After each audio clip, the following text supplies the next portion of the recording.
Hello everyone. आज की इस वीडियो लेक्चर में हम क्लास 10th ट्रिग्नोमेट्री चैप्टर का एमसीक्यू करने वाले हैं।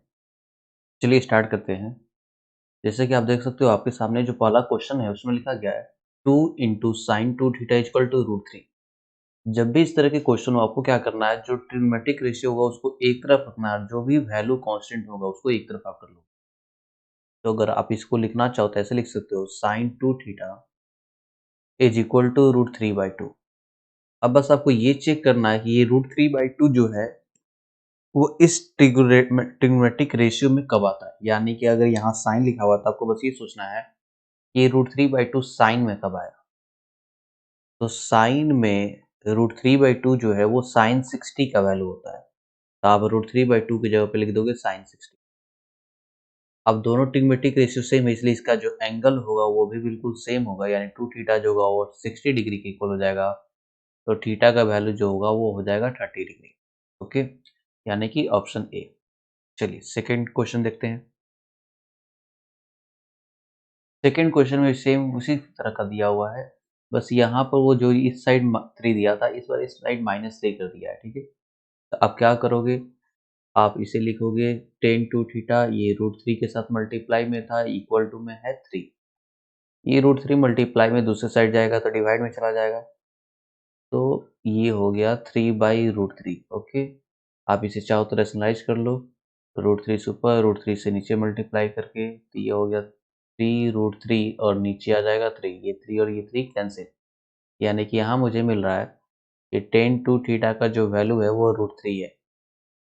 अब यहाँ पे जो टी रेशियो है वो 10 है, तो आपको 10 में जाकर ये सोचना है कि √3 कब आएगा। तो 10 में √3 तो 10 60 डिग्री पे आता है, यानी कि tan two theta is equal to आप कितना लिखोगे, 10 60 डिग्री। अब दोनों टी रेशियो सेम है, इसलिए आप एंगल को इक्वल कर दोगे, तो 2 थीटा इक्वल हो गया 60 डिग्री के। तो थीटा का जो वैल्यू आएगा वो आ जाएगा 60/2, यानी कि 30 डिग्री। यानी इस केस में भी ऑप्शन ए आ रहा है। यहाँ पर भी आप सेम वही काम करोगे। यहाँ 10 में लिखा है, तब ये ज़्यादा सोचोगे कि 10 में 1 कब आएगा। तो 10 में 1 आएगा 45 डिग्री पे, राइट।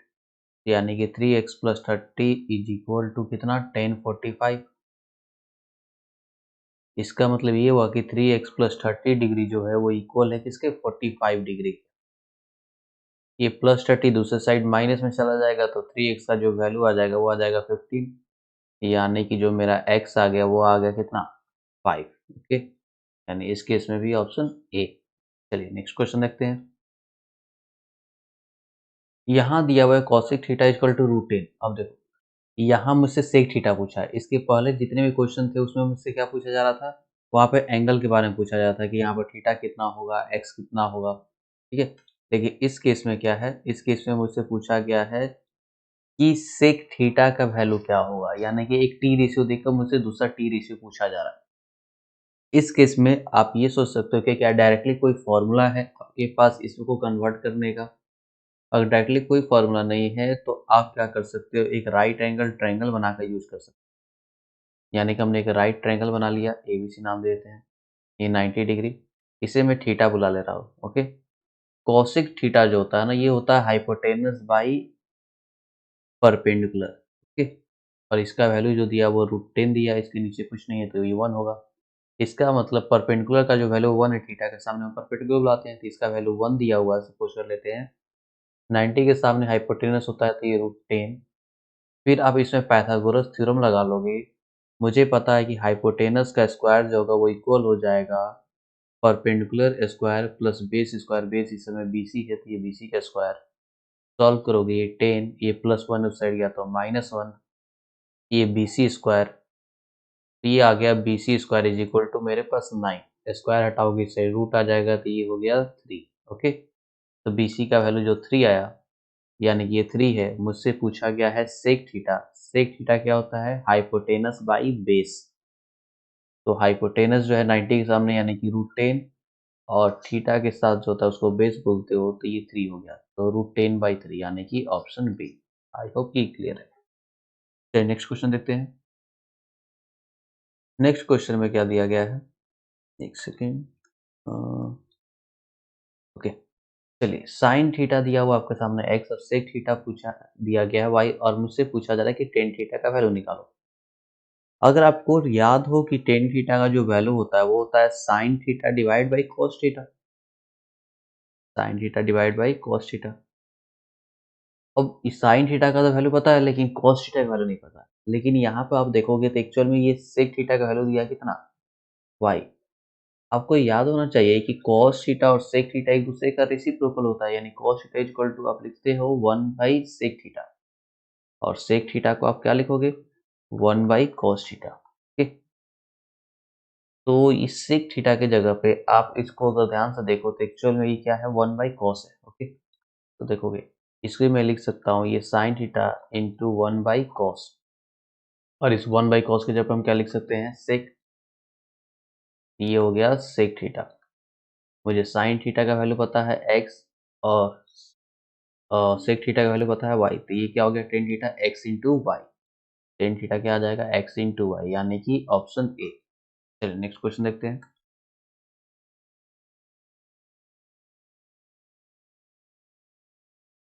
चलिए 6 नंबर में क्या दिया हुआ है, साइन थीटा का वैल्यू a बाई बी दिया हुआ है, कॉस थीटा पूछ रहा है। ठीक है, तो आप वही सेम वो ट्रायंगल बना के आप कर सकते हो। ये ए बी सी हो गया, इसे मैं थीटा बुला लेता हूँ। साइन जो होता है परपेंडिकुलर बाई हाइपोटेनस होता है, तो ये परपेंडिकुलर का वैल्यू a और हाइपोटेनस का वैल्यू b। और ये BC कैलकुलेट करोगे पैथागोरस से तो ये आ जाएगा बी स्क्वायर माइनस ए स्क्वायर। ओके, पैथागोरस यूज कर लोगे, A C square is equal to A B square plus B C square. A C यानी बी स्क्वायर, ए बी यानी कि ए स्क्वायर और ये हो जाएगा बी सी स्क्वायर। कैलकुलेट करोगे ये आ जाएगा। और cos थीटा अगर कैलकुलेट करना है तो cos थीटा क्या होता है बेस बाय हाइपोटेनस। इस थीटा के लिए बेस जो है वो है root over b square minus ए स्क्वायर और डिवाइड बाई बी। ओके, यानी कि ऑप्शन बी हो जाएगा। या फिर आप चाहो तो इस फॉर्मूले का भी यूज करके कैलकुलेट कर सकते हो। Sine square theta plus cos square theta तो 1 होता है, तो कॉस स्क्वायर थीटा का जो वैल्यू हो जाएगा वो 1 माइनस साइन स्क्वायर थीटा हो जाएगा। ओके, और तो स्क्वायर यहाँ से हटाओगे तो root over 1 minus sine square हो जाएगा और साइन का वैल्यू दिया हुआ ए बाई बी, तो ये ए बाई बी का स्क्वायर। ये हो जाएगा 1 minus A square by b square. LCM लेकर करोगे तो ये b square minus A square divide by b square हो जाएगा। तो रूट से बाहर निकालोगे तो root under b square minus ए स्क्वायर और डिवाइड बाई कितना हो जाएगा ये बी। ठीक है, तो आप चाहो तो इस मेथड से करो, चाहो तो आप ट्रायंगल वाले मेथड से करो, दोनों में से जो आपको आसान लगे उस तरीके से कर सकते हो। चलिए नेक्स्ट क्वेश्चन देखते हैं। क्वेश्चन नंबर 7 में क्या है, एक ट्रायंगल है पी ओ क्यू और राइट एंगल जिसमें बना हुआ पी पे। सबसे पहले आप एक राइट एंगल ट्रायंगल बना लो और P पे 90 डिग्री बना देते हैं, क्योंकि P पे 90 डिग्री बोला गया है। ये हो गया पी ओ और इसे दे देते हैं Q। इसमें बोला कि OP का जो वैल्यू है वो 7 है, यानी कि ये 7 सेंटीमीटर है। OQ माइनस PQ का वैल्यू 1 है। ये एग्जैक्ट इसका वैल्यू पता नहीं है कि कितना कितना है, लेकिन इसे इतना पता है कि इन दोनों को अगर दूसरे से माइनस करेंगे तो 1 आएगा। ठीक है, इसके अलावा कुछ तो पता है नहीं। मैं क्या करता हूँ, इसमें से PQ को मैं x मान लेता हूँ। PQ को मैंने कितना मान लिया x, तो ये हो गया x। तो यहाँ से अगर आप ओ क्यू कैलकुलेट करोगे तो O Q minus P Q को तो हमने एक्स माना है, तो ये 1 होगा। तो ओ क्यू का जो वैल्यू हो जाएगा वो 1 प्लस एक्स हो जाएगा। ओके, ये हो गया 1 प्लस एक्स। अब ये तो मुझे पता है ये राइट एंगल ट्रायंगल है, तो मैं यहाँ पैथागोरस यूज कर सकता हूँ, यानी कि ओ क्यू का square is equal to P Q square plus O P square. तो ओ क्यू जो है वो 1 प्लस एक्स का स्क्वायर है, पी क्यू जो है वो एक्स का स्क्वायर है और ये ओ पी जो है वो 7 का स्क्वायर। ए प्लस बी का स्क्वायर यूज करोगे तो a square plus b square plus 2ab करोगे तो यहाँ 2x आ जाएगा। ये एक्स स्क्वायर और ये हो जाएगा 7 का स्क्वायर 49। ये एक्स स्क्वायर उस साइड जाएगा तो माइनस में जाएगा, यानी कि ये वाला हिस्सा और ये वाला हिस्सा तो कैंसिल हो जाएगा। प्लस 1 इस साइड आया तो माइनस, यानी कि ये 48 हो गया।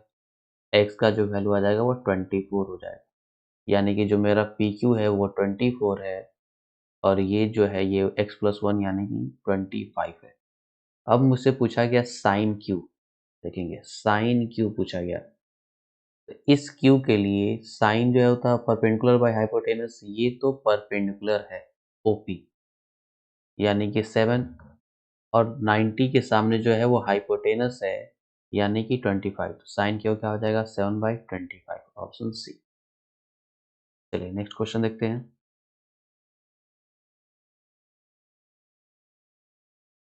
यहाँ दिया गया है tan square 45 minus cos square 30 degree is equal to X into sine 45 into cos 45, और मुझे एक्स का वैल्यू फाइंड आउट करना है। एक्स कोई नंबर है, ना कि कोई एंगल, सबसे पहली बात ये। ठीक है, एक्स कोई ना कोई नंबर होगा वहाँ पे। ठीक है, आप क्या करो, ये सारे वैल्यू आपको याद होने चाहिए, 0 डिग्री के, 30 के, 45 के, 60 के और 90 डिग्री के, सारे टी रेशियो के। ठीक है, बस आपको वो सारे टी रेशियो के वैल्यू पुट कर देने। 1045 का वैल्यू 1 होता है, यहाँ स्क्वायर है तो ये 1 का स्क्वायर हो जाएगा। cos 30 जो होता है वो √3/2 होता है, उसका स्क्वायर, तो यहाँ पे भी स्क्वायर लगा देते हैं। ये दिया हुआ equal to X, sine 45 1/√2, cos 45 ये भी 1/√2 होता है। ये 1 इसे सॉल्व करोगे 3/4 हो जाएगा। ये x इंटू 1/2 यानी कि x/2 लिख सकते हो। आप सब्ट्रैक्ट करोगे ये हो जाएगा 1/4 इज इक्वल टू x/2। ये 2 डिवाइड उस साइड मल्टीप्लाई में चला गया, तो x इज इक्वल टू 2/4, 2/4 यानी कि 1/2। ये ऑप्शन सी हो जाएगा। ओके, जितना आप दिमाग शांत रखकर शांति से बनाओगे उतनी ज़्यादा आप फास्ट कैलकुलेट कर सकते हो। याद रखो, बहुत ही शांत दिमाग कर रखकर बनाया करोगे। ओके, चलिए यहाँ देखते हैं। 10x equal to 3 cot x then x, ये x का वैल्यू पूछ रहा है, और यहाँ x जो है वो एंगल को डिनोट कर रहा है। यहाँ x किसको डिनोट कर रहा है, एंगल को। आपको ये याद रखना है, जब भी आपसे एंगल की बात करें ना, एंगल पूछे, ठीक है, तो आपको किसी ना किसी एक टी रेशियो में ही पूरे वैल्यू को कन्वर्ट करना है। यहाँ 10x और cot x है, या तो पूरी तरीके से आप इसको 10x में कन्वर्ट करो, या फिर पूरी तरीके से cot x में कन्वर्ट, ठीक है, तो ही आप निकाल सकते हो। आपको याद होना चाहिए कि cot x जो है वो 10x का रेसिप्रोकल है, यानी कि ये 1 हम 10x लिख सकते हैं।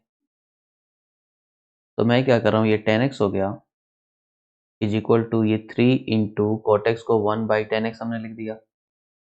10x डिवाइड में है, LHS में गया, मल्टीप्लाई में चला जाएगा, 10x into 10x 10 square x हो जाएगा, और ये हो जाएगा इक्वल टू में 3। स्क्वायर हटाओगे तो इधर रूट आ जाएगा, तो 10x इज इक्वल टू ये हो गया √3। ओके, बस आपको ये सोचना है कि 10 में √3 कब आएगा। तो 10 में √3 आता है tan 60 पे।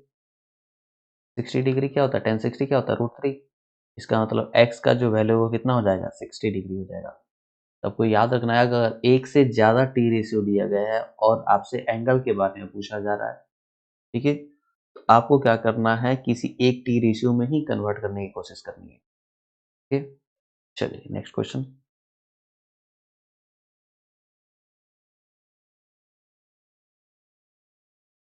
क्वेश्चन नंबर 10, एबीसी जे right angle triangle at C. ठीक है, राइट एंगल एट सी पे है, तो एक ट्रायंगल बना लेते हैं। सी पे मैं 90 डिग्री दिखा देता हूँ, तो ये ए हो गया और ये बी हो गया।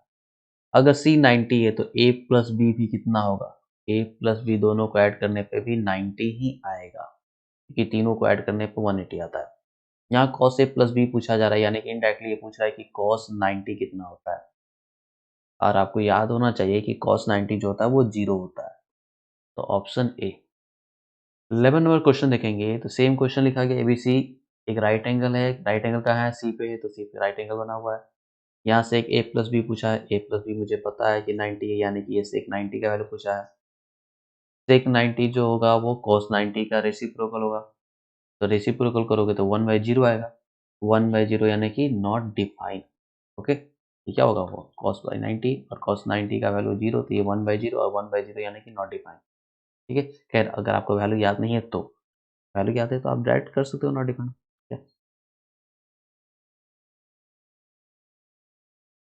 चलिए, 2 cos² 30 डिग्री -1, इसका वैल्यू कैलकुलेट करके लाना है कि इसमें से कौन सा इसका वैल्यू है। तो देखते हैं, ये 2 हो गया, cos 30 का जो वैल्यू होता है वो होता है √3/2, स्क्वायर इसलिए हमने स्क्वायर कर लिया। फिर -1, ये 2 इसे सॉल्व करोगे ये 3/4 हो जाएगा, -1 कैंसिल आउट किए तो ये 3/2 -1, 3/2 में से 1 माइनस करोगे ये 1/2 दे देगा। अब ये 1/2 लेकिन मेरा तो कुछ और ऑप्शन में दिया हुआ है। बस ये चेक करना है कि 1/2 कौन सा वैल्यू है। अगर साइन 60 अगर याद हो आपको तो ये √3/2 होता है। ठीक है, ये 1/2 होगा, ये √3 होगा और ये कितना हो जाएगा, ये 2 होगा। ऑप्शन तो एक ही मैच कर रहा है, ऑप्शन बी। ओके, तो इस तरह के क्वेश्चन में आप आपको ऑप्शन भी कैलकुलेट करना होगा। ठीक है कि ऑप्शन में क्या है। चलिए नेक्स्ट क्वेश्चन देखते हैं। यहाँ 7 tan थीटा इक्वल टू 4 दिया हुआ है और मुझे इस वैल्यू को कैलकुलेट करने के लिए बोल रहा है। अगर आप यहाँ से tan थीटा का वैल्यू पता करो तो ये हो जाएगा 4/7। ठीक है, अब इस तरह के क्वेश्चन को कैसे करोगे। अगर आप ध्यान से देखो ना, तो tan जो होता है वो साइन बाई कॉस होता है, यानी इस साइन के नीचे अगर मैं कॉस लेते हूँ तो साइन बाई कॉस तो ये tan बन जाएगा और इसके नीचे जैसे ही कॉस आएगा कॉस और कॉस कैंसिल हो जाएगा, नीचे भी देखोगे सेम चीज़ है। इस वजह से मैं क्या कर रहा हूँ, इसके न्यूमरेटर को मैं कॉस से डिवाइड कर देता हूँ, इसे कॉस से, और इस पूरे फ्रैक्शन के डिनोमिनेटर को भी हम किससे डिवाइड कर देंगे, कॉस से। तो चूंकि दोनों न्यूमरेटर डिनोमिनेटर दोनों को डिवाइड करें इसलिए इस वैल्यू पे कोई भी चेंजेस नहीं आएगा। अब आप इसे लिख सकते हो क्या, ये 7 साइन बाई कॉस हो जाएगा, यानी कि साइन बाई कॉस 10 हो जाएगा। अगर मैं पूरा एक्सप्लेन करके बनाऊं, साइन बाई कॉस माइनस यहाँ आप लिखोगे 3 cos theta by cos theta. ठीक है, यहाँ आप क्या लिखोगे, 7 sine theta by cos theta और यहाँ आ जाएगा 3 cos theta by cos theta. Okay, तो आपको क्या दिखेगा, ये साइन बाई कॉस तो 10 दिखेगा, तो ये 7 tan थीटा हो गया, -3 डिवाइड बाई ये क्या हो जाएगा, ये भी 7 tan थीटा और ये प्लस का 3 दिखेगा। tan थीटा का वैल्यू मुझे पता है कि 4/7 है, तो 7 इंटू 4/7 -3 हो जाएगा और यहाँ हो जाएगा 7 इंटू 4/7 +3। ये 7 से 7 कैंसिल, ये 7 से ये 7 कैंसिल, ऊपर आ गया 4 -3, नीचे है 4 + 3, यानी कि ये 1/7। Okay, option A. आप चाहो तो डायरेक्ट यहाँ से डायरेक्ट यहाँ पे पहुँच सकते थे। ठीक है, या फिर अगर आप यहाँ से भी चाहते तो पहुँच सकते थे। आपको बस दिमाग के अंदर सोचना था कि किससे डिवाइड करना है। एक और खास बात, अगर यहाँ कॉट दिया होता तो आप इसको कॉट में कन्वर्ट करते। कॉट में कन्वर्ट करने के लिए आप किससे डिवाइड करते, साइन से, क्योंकि कॉस बाई साइन क्या होगा, कॉट होगा और साइन साइन कैंसिल हो जाएगा। ओके, चलिए नेक्स्ट क्वेश्चन बढ़ते हैं। इस क्वेश्चन में क्या दिया गया है कि साइन अल्फा का वैल्यू 1/2 है और कॉस बीटा का वैल्यू 1/2 और मुझसे अल्फा प्लस बीटा। अल्फा और बीटा आप देखोगे तो एंगल है। उस केस में मैंने क्या बताया था कि बस आप ये सोचो कि साइन अल्फा 1/2 कब आएगा, तो साइन 30 डिग्री पे आएगा। इसका मतलब अल्फा का वैल्यू मुझे पता चल गया कि कितना है, 30 डिग्री है। कॉस बीटा जो दिया है वो 1/2 दिया है। बस ये सोचो 1/2 कब आएगा, तो कॉस में 60 डिग्री पे आएगा, तो मुझे ये पता चल गया कि बीटा का जो वैल्यू है वो 60 डिग्री है। अल्फा प्लस बीटा यानी कितना, 90 डिग्री हो जाएगा, तो ऑप्शन डी। चलिए सेम यहाँ पर साइन अल्फा √3/2, अब डायरेक्ट सोच सकते हो √3/2 कब आएगा, 60 डिग्री पे, यानी कि अल्फा का वैल्यू कितना हो गया, 60 डिग्री। ठीक है, कॉस बीटा 0 है, कॉस में 0 कब आता है, 90 पे, यानी कि बीटा कितना हो गया, 90 डिग्री। यहाँ पूछा गया बीटा माइनस अल्फा, यानी 90 माइनस 60 पूछ रहा है, जो होगा कितना, 30 डिग्री। ओके, चलिए नेक्स्ट क्वेश्चन। इस क्वेश्चन में दिया गया है कि a प्लस बी जो है राइट एंगल है बी पे, एक राइट एंगल ट्रायंगल बना लेते हैं और 90 डिग्री जो है वो एंगल बी पे है। बाकी ए और सी जहां मन करे वहां बना सकते हो, ये हो गया ए और ये हो गया सी। टेन ए का वैल्यू दिया है √3, टेन ए, तो टेन जो होता है वो होता है मेरे हिसाब से परपेंडिकुलर बाई बेस। इस केस में परपेंडिकुलर जो है वो बी सी है, राइट, और बेस जो है वो ए बी है, यानी कि B C by A B का जो वैल्यू है वो कितना है, वो √3, इसके नीचे कुछ नहीं है तो 1, यानी बी सी का वैल्यू √3 और ए बी का वैल्यू कितना है, 1। फिर पैथागोरस यूज करोगे। ओके, पैथागोरस यूज करोगे तो A C square is equal to A B square plus B C square, यानी 1 का स्क्वायर, और बी सी स्क्वायर यानी √3 का स्क्वायर। ये 3 हो गया, ये 1 हो गया, यानी कि 4। ए सी स्क्वायर 4 हो गया, तो ए सी का जो वैल्यू आएगा वो 2 हो जाएगा, ये हो गया 2। अब cos a minus cos c minus sin a minus sin c पूछा गया है।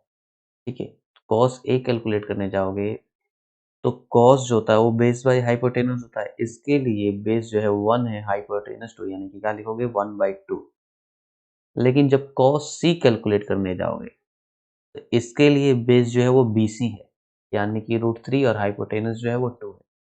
सेम काम साइन ए कैलकुलेट करने गए तो परपेंडिकुलर बाई हाइपोटेनस, इसके लिए परपेंडिकुलर BC हो जाएगा, यानी कि √3/2। और साइन सी कैलकुलेट करने गए इसके लिए परपेंडिकुलर AB है और हाइपोटेनस तो AC, यानी कि 1/2।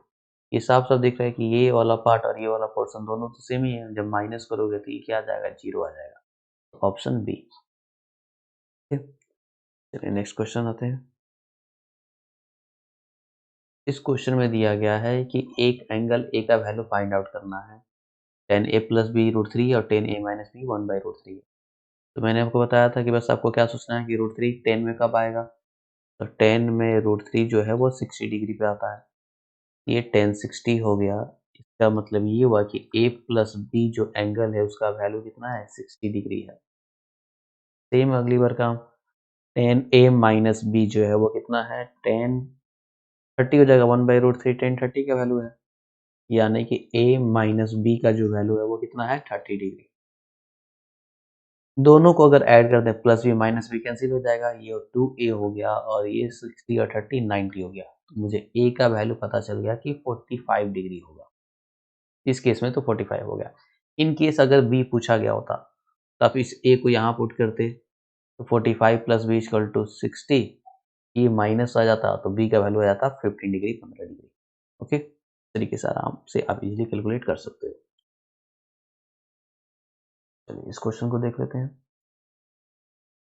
इस क्वेश्चन में क्या दिया गया है कि ABC एक ट्रायंगल तो है, लेकिन इसके जो एंगल्स है ना वो इस रेशियो में 1:1:2 है। ठीक है, the largest angle being angle C, और जो सबसे बड़ा वाला एंगल है उसका नाम एंगल सी है। सबसे पहले तो ये पता कर लेते हैं, तो हम मान लेते हैं कि जो भी एंगल है उसका पहला एंगल x है, दूसरा एंगल x है और तीसरा एंगल 2x है, क्योंकि रेशियो में जब भी होता है आप वेरिएबल के साथ लेते हो। मुझे पता है तीनों को ऐड करने पे तो 180 आना चाहिए। तीनों को ऐड करने पे कितना मान लिया कि हमने 180 मान लिया। ठीक है, यानी कि ये मैंने इसको एंगल ए माना, इसको एंगल बी और इसको एंगल सी, क्योंकि एंगल सी तो सबसे लार्जेस्ट एंगल है ना। 3 4x 180, फोर्स को इधर लाकर डिवाइड करोगे तो ये 45 हो गया। इसका मतलब जो एंगल ए है वो 45 है, एंगल बी जो है वो भी 45 है और एंगल सी जो है वो 2x यानी 45 इंटू 2 यानी कि 90 डिग्री है। ओके, अब मैं एक ट्रायंगल बना लेता हूँ। ट्रायंगल बनाने की जरूरत नहीं, सॉरी, ट्रायंगल की जरूरत ही नहीं है, चाहो तो आप बना सकते हो। ठीक है, वैसे इसकी जरूरत नहीं है। यहाँ मुझसे सेक ए पूछा गया है, यानी कि सेक ए यानी कितना, ए यानी कि 45 डिग्री डिवाइड बाई कॉसेक ए, यानी कि वो भी कितना हो जाएगा, कॉसेक 45 माइनस टेन ए यानी कि टेन 45 और कॉट बी यानी कि कॉट 45। अगर आपको याद हो तो सेक 45 का वैल्यू √2, कॉसेक 45 का वैल्यू √2 ही होता है। इसका भी वैल्यू 1, इसका भी वैल्यू 1। एक्चुअल में ये भी 1 आने वाला और ये भी 1 आने वाला, तो 1 माइनस 1 जो होगा वो 0 हो जाएगा, यानी कि ऑप्शन ए होने वाला है। ओके, चलिए नेक्स्ट आगे बढ़ते हैं। Question number 19। इस क्वेश्चन को आप देखोगे तो इसमें तो आपको स्क्वायर करना पड़ेगा। ठीक है, और साथ में ये अलग अलग टी रेशियो में है। कोशिश करो कि कुछ ऐसा करो जिससे कि बहुत सारी चीजें कैंसिल हो जाए। ठीक है, जब भी ज्यादा कॉम्प्लेक्स दिखे ना, साइन कॉस में मेनली कन्वर्ट कर लोगे, क्वेश्चन बहुत सारे बन जाते हैं। 95% आपके क्वेश्चन बन सकते हैं। ठीक है, तो tan theta into cosec theta है, तो टेन को मैं लिख देता हूँ sine theta by cos theta, और कॉसिक को अगर साइन में कन्वर्ट करोगे तो ये 1 बाई क्या हो जाएगा, 1/sin हो जाएगा, और इसका क्या है, स्क्वायर है। फिर यहाँ माइनस करोगे, यहाँ पे साइन है और इसको करोगे तो ये साइन इंटू 1/cos हो जाएगा। ठीक है, उसका स्क्वायर। अब देखो ये साइन से ये साइन कैंसिल, तो 1/cos बचा, और 1/cos का मतलब कितना, सेक थीटा, और उसका स्क्वायर है। यहाँ देखोगे साइन बाई कॉस और साइन बाई कॉस क्या होता है, टेन, ये टेन थीटा का स्क्वायर है। एक्चुअल में क्या बन रहा है, sec square theta minus tan square theta, और अगर आपको फॉर्मूला याद हो तो sec square theta minus tan square theta कितना होता है, 1, यानी कि ऑप्शन सी।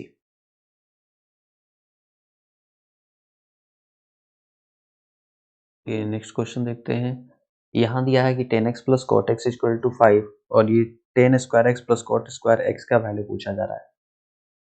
तो आपको याद होगा क्लास 9 में भी आपने किया था कि a प्लस बी का वैल्यू, सॉरी ए प्लस बी बोल रहा हूँ, x plus one by x का वैल्यू, ठीक है, x plus one by x का वैल्यू दे देता था आपसे, ठीक है, और आपसे पूछा जाता था कि x square plus one by x square का वैल्यू क्या होगा, ठीक है।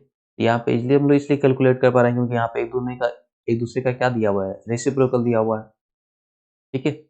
इसी वजह से कैलकुलेट करते थे ना, क्या करते थे, दोनों साइड अब स्क्वायर कर देते थे, ये हो जाता था ए स्क्वायर, ये हो जाता था बी स्क्वायर, फिर यहाँ 2ab लिख देते थे, 2a इंटू बी, ये रेसिप्रोकल कैंसिल हो जाता था, ये 25, ये प्लस का 2 साइड बचता था, आप उस साइड ले जाकर माइनस कर देते थे, 23 हो जाता था। सेम काम यहाँ पर भी आप करोगे। यहाँ पर भी अगर आप ध्यान से देखो तो ये जो 10x और ये cot x है, ये एक दूसरे का रेसिप्रोकल दिया हुआ है। आप स्क्वायरिंग कर दो दोनों साइड, स्क्वायर करोगे इस साइड LHS का स्क्वायर और फिर RHS का स्क्वायर करोगे, तो ये हो जाएगा 10 square X plus cot square X, फिर क्या लिखोगे 2 10x इंटू कॉट एक्स, और यहाँ RHS में 5 का स्क्वायर यानी 25 हो गया। मुझसे इसका वैल्यू पूछा है, 10 इंटू कॉट एक्स कितना हो जाएगा 1, तो 1 इंटू 2 2, ये प्लस का 2 है, दूसरे साइड गया तो -2, यानी 25 माइनस 2 जो हो गया वो हो गया 23, कि क्या हो गया 23 हो गया, ऑप्शन डी।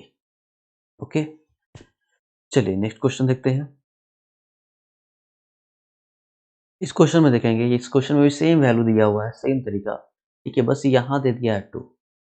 अब अगर ऐसा है ना तो थोड़ा सा आप दिमाग यूज कर सकते हो, ठीक है, दोनों जगह ये देख रहे हो कि ये दोनों एक दूसरे का रेसिप्रोकल है, ठीक है, वो में यानी कि आप दोनों साइड स्क्वायरिंग करके बना सकते हो। दूसरा तरीका आप क्या सोच सकते हो, ठीक है, कि ये जो 2 है ये कब बनेगा, तो आप ये सोच सकते हो कि ये अगर 1 प्लस 1 लिखा हो तो बनेगा।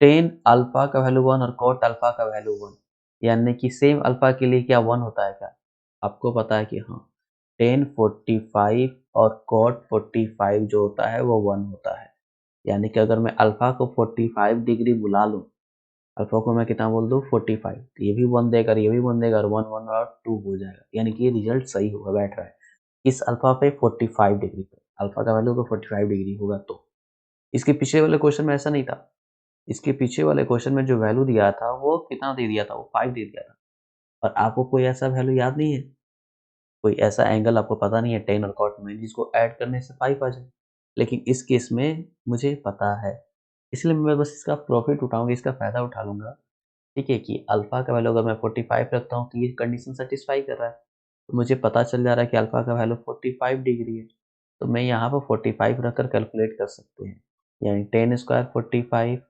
प्लस कॉट स्क्वायर 45 डिग्री, यानी कि 1 का स्क्वायर प्लस 1 का स्क्वायर, तो 1 का स्क्वायर 1 और 1 का स्क्वायर 1 यानी कि 2, यानी कि ऑप्शन बी हो जाएगा, ठीक है। इस केस का फायदा आपको ज़्यादातर इस केस में तो नहीं, लेकिन इसके अगला वाला जो केस ले रहे हैं इस केस में मिलेगा। इस केस में आप देखोगे पावर 20 है, अब पावर 20 निकालना बहुत ज़्यादा मुश्किल काम होगा, लेकिन इस केस को अगर आप याद रखोगे टेन अल्फा कॉट अल्फा का 2 दिया हुआ है, यानी कि 1 प्लस 1 लिख सकते हैं, ठीक है, यानी कि अल्फा का जो वैल्यू मुझे मिल जा रहा है वो 45 डिग्री मिल जा रहा है, जैसे पिछले में किया है, यानी कि आप इसे यहाँ पे क्या रखोगे 10 to the power 20 45 degree plus cot to the power 20 45 degree, तो ये 1 का पावर 20 और ये कॉट का भी पावर 20, 1 का पावर 20 टाइम्स करेंगे तो भी 1 होगा और इसका भी पावर 20 टाइम्स करोगे तो भी 1 होगा, तो क्या हो जाएगा 2, यानी कि ऑप्शन बी। ठीक, नेक्स्ट क्वेश्चन आते हैं। इस क्वेश्चन में देखो, इस क्वेश्चन में सेम उसी तरह का फॉर्मेट दिया है, अगर आप देखो तो एक दोनों एक दूसरे का रेसिप्रोकल है, ठीक है, और ये sign to the power 19x और cos to the power 20x, इसलिए मैं आपको बता रहा हूँ उस तरीके से आप सोच सकते हैं, ठीक है, उस तरीके से अगर आप सोचोगे तो काफी ज्यादा बेटर होगा।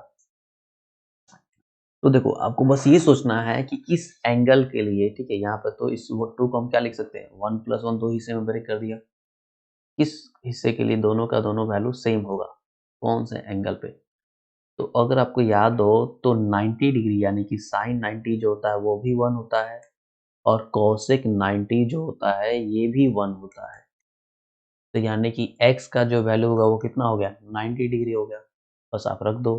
क्या लिखोगे, ये साइन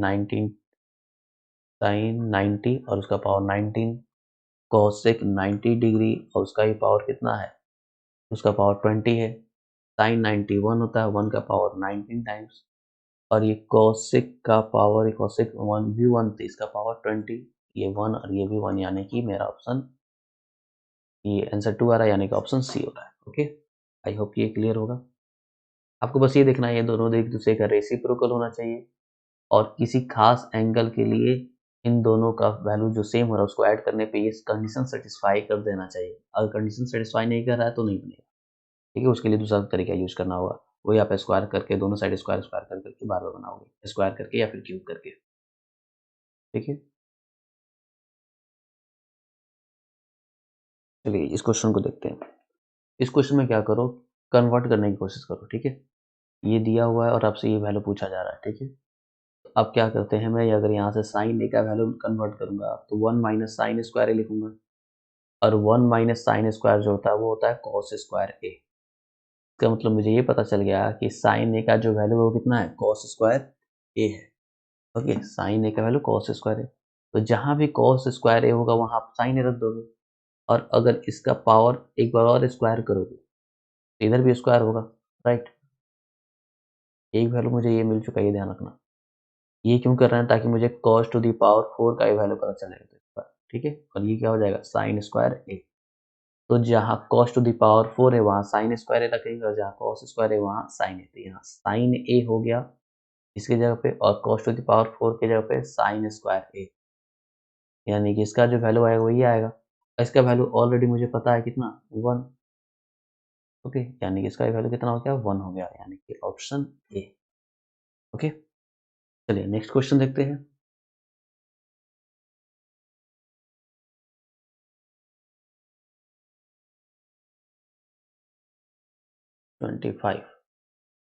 25 में दिया गया है sine theta plus cos theta equal to root 2 cos theta, और टेन थीटा का वैल्यू मुझसे पूछा जा रहा है। यहाँ दिया हुआ थीटा का वैल्यू 90 डिग्री नहीं है। ठीक है, यानी कि ये जो कॉस 90 है ना, अगर यहाँ पर थीटा 90 रखोगे तो ये कॉस 90 बन जाएगा, कॉस 90 जीरो।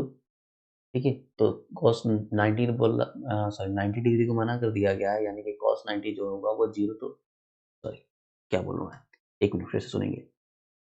थीटा का वैल्यू 90 डिग्री नहीं है, यहाँ अगर ये cos 90 हो जाता, ठीक है, तो अगर डिनोमिनेटर में भेजते तो cos 90 जीरो होता है, जीरो से डिवाइड नहीं कर पाते। ओके, तो वो डिफाइन ही नहीं होता है, इसलिए बस मना कर दिया है कि थीटा का वैल्यू जो होगा 90 डिग्री नहीं होगा, यानी कि cos थीटा का भी जीरो तो नहीं हो सकता। यानी कि आप चाहो तो इसको डिनोमिनेटर में ले जा सकते हो, कोई इशू नहीं है। तो ऐसा इसलिए क्योंकि देखो ये टेन थीटा है, और टेन जो होता है वो साइन बाई कॉस होता है। तो मैं क्या कर सकता हूँ, ये जो कॉस इस साइड मल्टीप्लाई में था, मैं इधर डिवाइड में भेज दिया।